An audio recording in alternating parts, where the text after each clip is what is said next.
పుష్ప మూవీకి సంబంధించి ఒక ఇంట్రెస్టింగ్ అప్డేట్ ఏంటంటే, బుక్ మై షోలో ఈ మూవీకి సంబంధించి ఇంట్రెస్ట్ రేట్ ఫస్ట్ ప్లేస్‌లో ఉండడం జరిగింది. అంటే జనరల్‌గా మరో వారంలో ఒక మూవీ రిలీజ్ అవుతుంది అని తెలియటంతోటి కొంతమంది మేము చూడడానికి రెడీగా ఉన్నాము అని ఈళ్ళు ఓటింగ్ ద్వారా తెలియజేస్తారు బుక్ మై షోలో. అలానే ఈ 'పుష్ప 2' మూవీకి కూడా ఇటువంటి ఓటింగే జరిగితే దానికి సంబంధించి దీనికి 1,00,000కి పైగా ఇంట్రెస్ట్‌లొచ్చాయి. ఇది 'పుష్ప' మూవీకి ఉన్నటువంటి ఒక లేటెస్ట్ అడ్వాంటేజ్ అని చెప్పాల్సి ఉంటుంది. ఎందుకంటే ఈ మూవీ గురించి ఎంత వెయిటింగ్‌గా నడుస్తుందో తెలియంది కాదు. ఫస్ట్ పార్ట్ ఎంత బ్లాక్ బస్టర్ అయిందో సెకండ్ పార్ట్ అంతకు మించి మరీ తీస్తున్న విషయం తెలిసిందే. సుకుమార్, అల్లు అర్జున్ కాంబినేషన్‌లో వస్తున్నటువంటి ఈ మూవీ మీద అంచనాలు తారాస్థాయిలో ఉన్నాయని చెప్పాలి. అందుకనే దానికి తగ్గ విధంగానే ఈ మూవీనైతే అద్భుతంగా తీర్చిదిద్దుతున్నారు. రిలీజ్ అయినటువంటి 'నాని' మూవీ అయితే అద్భుతమైన రిజల్ట్ అయితే రాబట్టింది.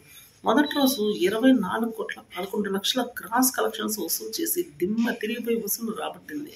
మూవీ మీద మార్నింగ్ యావరేజ్ టాక్ వచ్చినా ఈవినింగ్ కల్లా పూర్తి స్థాయి పాజిటివ్ టాక్ వచ్చింది. నానిని చూపించినటువంటి విధానానికి ఫిదా అయిపోయారు ఫ్యాన్స్. మొదటి రోజు కలెక్షన్స్ అయితే అద్భుతంగా ఉన్నాయని చెప్పాలి.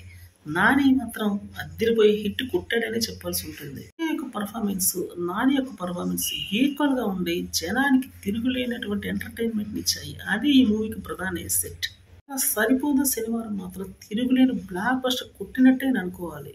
పెట్టినటువంటి పెట్టుబడి మాత్రం జస్ట్ 3 రోజుల్లో వచ్చే అవకాశం ఉందని ఒక టాక్ నడుస్తుంది. శుక్రవారం కాబట్టి రేపు ఎల్లుండి కూడా ఈ మూవీకి సంబంధించిన పూర్తి స్థాయి కలెక్షన్స్ బయటకు వస్తే అట్లీస్ట్ 100 crores అయితే రాబట్టే అవకాశం గట్టిగా ఉంది. గురువారం రోజున అద్భుతమైన కలెక్షన్స్ రాబట్టిన మూవీ ఆదివారానికి మాత్రం పీక్ స్టేజ్కి వెళ్తుందనే చెప్పాలి. ఆ రోజుకి 100 crores అయితే ఖచ్చితంగా రాబట్టి తీరుతుందని ఒక టాక్.